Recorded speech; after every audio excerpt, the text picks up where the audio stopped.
বাংলাদেশের মানুষেরা যে আকাঙ্ক্ষাকে ধারণ করে 24শে জুলাই অভ্যুত্থানে জীবন দিয়েছিলেন, সে আকাঙ্ক্ষার বাস্তবায়ন ঘটবে এই নতুন বছরে। আমরা বিশ্বাস করি রাষ্ট্রযন্ত্রের যেসব বিষয় সংস্কার প্রয়োজন, যেসব বিষয় সংস্কার না হলে আবারও সাংবিধানিক কাঠামোতে স্বৈরতন্ত্র ফিরে আসবার সুযোগ পায়, সেসব বিষয়ে অবশ্যই অন্তর্বর্তীকালীন সরকার সংস্কারের উদ্যোগ গ্রহণ করবে এবং পরবর্তী যে কোনো সরকার সেই সংস্কারকে চালু করে নিয়ে যাবে, কন্টিনিউ করে নিয়ে যাবে, এটাই আমাদের প্রত্যাশা। আজকে আমরা বাংলা সনের প্রথম দিনে যখন আমরা কথা বলছি তখন একটু বাংলা সন নিয়ে বলতে হয়। বাংলা সন এমন একটা বিষয় যেখানে আসলে অনেকগুলো ধর্মের মেলবন্ধন আমরা লক্ষ্য করি।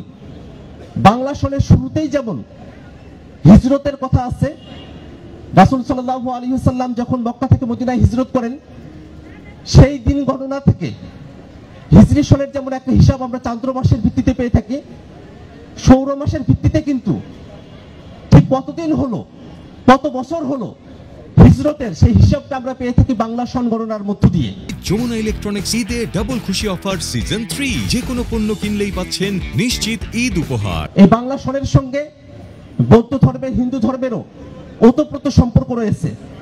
বাংলাদেশের মানুষেরা, এদেশের নানা জাতিসত্তার মানুষেরও বাংলা সনের সঙ্গে তাদের পূজা পার্বণ থেকে শুরু করে নিয়ে সাংস্কৃতিক অনেকগুলো অনুষ্ঠান জড়িয়ে আছে। বাংলার কৃষকেরা তারা বাংলা সনের যে মাসগুলো আছে সেগুলোকে হিসেব করে ফসলের হিসেবকে তারা সংরক্ষণ করে থাকেন। বৈশাখের এই তপ্তদাহ, আষাঢ়ের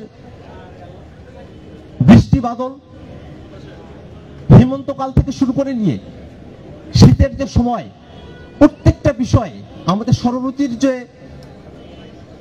আমাদের আবর্তন, এর প্রত্যেকটার সাথে বাংলা মাসের, বাংলা সনের একটা ওতপ্রোত সম্পর্ক রয়েছে।